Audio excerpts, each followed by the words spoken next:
Hello मुलांनो, आवर food हा धडा आपण शिकलो आहोत. तर आज आपण या आवर फूड धड्याचा एक्सरसाइजेस सोडवतो आहोत, म्हणजे स्वाध्याय सोडवतो आहोत. त्यासाठी आपल्या पुस्तकातलं पेज नंबर 28 तुम्ही उघडायचं आहे. त्यातलं आपण आता एक्सरसाइजेस सोडवतो आहोत. पेज नंबर 28 उघडलंय तुम्ही? हे बघा, अगदी सोपं आहे. Question number 1, answer orally. त्याच्यातला first question, the fruit you like most. तुम्हाला सर्वात तुमचं आवडीचं फळ, आवडतं फळ याचं नाव तुम्हाला सांगायचं आहे. तर आता प्रत्येकाने आपल्या आपल्या आवडीचं नाव सांगा बरं फ्रूट्सचं एखाद्या, आणि तिथे तुम्हाला नंतर लिहायचं आहे. Question number 2, 2 vegetables you like most. 2 भाज्यांची नावं जी तुम्हाला खूप आवडतात. 3, the snacks you like most.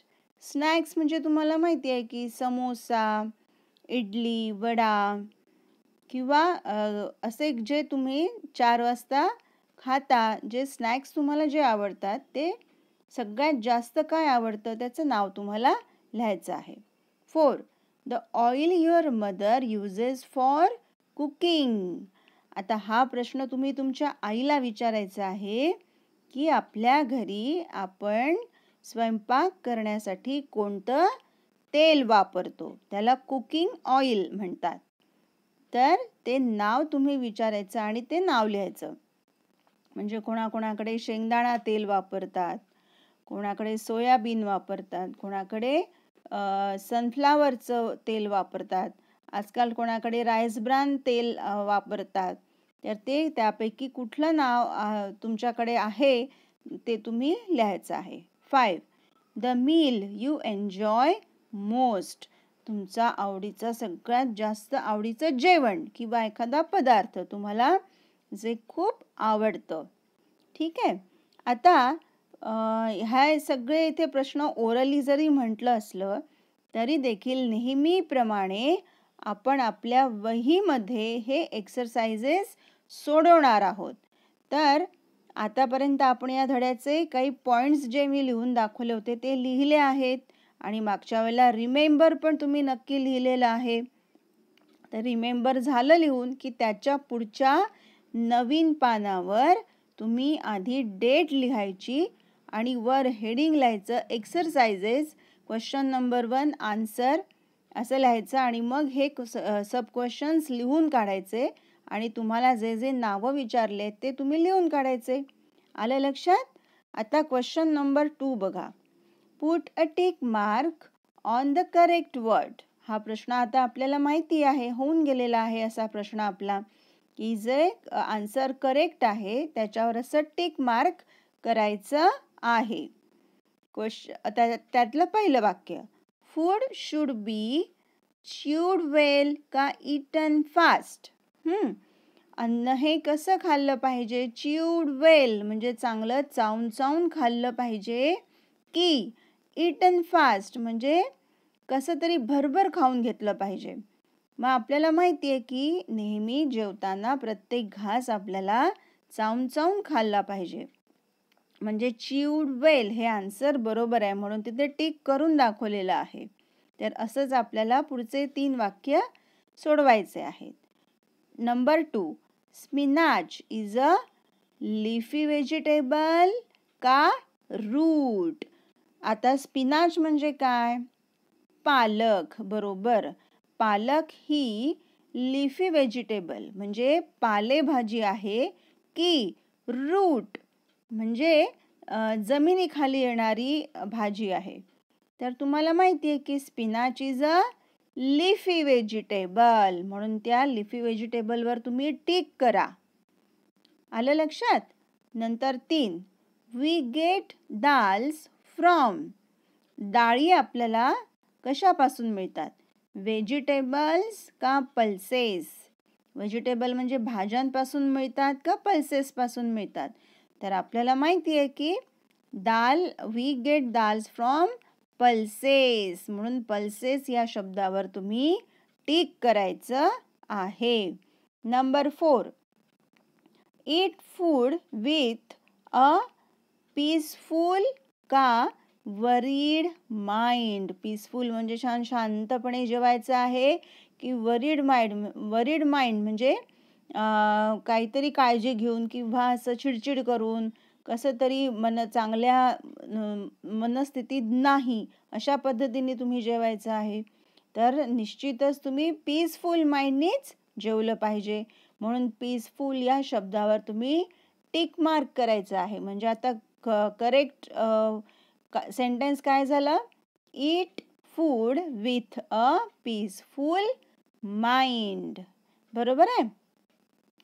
आता question number 3, put a cross on the incorrect word. आता हा पण क्वेश्चन आपला झालेला आहे की चुकीच्या शब्दाला खोडा म्हणजे क्रॉस करा.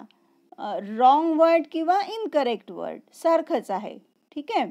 त्यातलं पहिलं वाक्य तुम्हाला करून दाखवलेलं आहे बघा पुस्तकात. Milk is good or bad for health. आता आपल्याला तर माहितीच आहे मिल्क म्हणजे दूध हे नेहमी आपल्या हेल्थसाठी आपल्या तब्येतीसाठी तर गुडच असणार आहे, बॅड नाहीच. त्यामुळे निश्चितच तुम्ही बॅड या शब्दाला फुली मारणार आहात. तिथे करून दाखवलं आहे बघा. म्हणजे आता पूर्ण वाक्य कसं झालं? Milk is good for health. कळलं, लक्षात आलं तुम्हाला? आता दुसरं वाक्य बघू. Eat food which is homemade का sold at roadside stalls. Eat food म्हणजे असे अन्न खा जे होममेड असेल म्हणजे घरी तयार केलेलं असेल, बनवलेलं असेल, की sold at roadside stalls म्हणजे रस्त्यावरचे उघडे. कसं अन्न खाल्लं पाहिजे तुम्हीच सांगा बरं. अर्थातच होममेड, घरचे स्वच्छ एकदम चविष्ट आणि चांगले अन्न आपण खाल्ले पाहिजे. रस्त्यावरचे रोड साईडचे अन्न अजिबात काहीही खाता कामा नये. हे आपण धड्यात पण आता शिकलेलो आहोत. म्हणजे आता बरोबर वाक्य काय झालं? Eat food which is homemade. आलं लक्षात? आता तिसरं वाक्य. पंपकिन का carrot is use to make salad. Salad म्हणजे कोशिंबीर. कोशिंबीर करण्यासाठी पंपकिन म्हणजे भोपळा वापरतात की कॅरट म्हणजे गाजर वापरतात. मग आपल्याला माहिती आहे आपण गाजराची कोशिंबीर खातो, पंपकिन म्हणजे भोपळ्याची आपण भाजी करतो. त्यामुळे काय होईल? पंपकिन या शब्दावर आपल्याला क्रॉस करावं लागेल. मग बरोबर वाक्य काय झालं? Carrot is use to make salads. आलं लक्षात? आता चौथं वाक्य.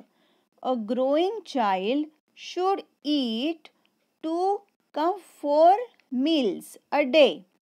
ग्रोईंग चाइल्ड म्हणजे तुमच्यासारखी वाढत्या वयाच्या मुलांनी 2 meals म्हणजे 2दा जेवावे का 4 meals 4 वेळा जेवावे.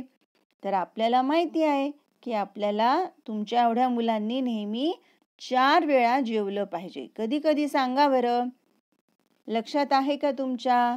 ब्रेकफास्ट इन द मॉर्निंग, बरोबर, lunch in the afternoon, snacks in the evening and dinner at night. असे 4 meals तुम्ही घेतले पाहिजे. हे आपण धड्यात शिकलो आहोत. मग आता 2 जिथे लिहिलं आहे त्याला आपण क्रॉस केलं. मग आता बरोबर वाक्य आता तुम्हाला माहिती आहे. A growing child should eat 4 meals a day. असं पूर्ण तुम्हाला आता सोडवायचं आहे. तर मी परत एकदा सांगते की मागच्या वेळेला तुम्ही रिमेंबर लिहिलं असेल पेज नंबर 27 वरचं. आता त्याच्या पुढच्या नवीन पानावर तुम्ही आधी डेट लिहा, एक्सरसाइजेस असं हेडिंग लिहा मार्जिनच्या वर, आणि क्वेश्चन नंबर 1, 2, 3 हे 3ही क्वेश्चन्स वहीमध्ये लिहून काढायचे आहेत. चला लागा मग आता कामाला.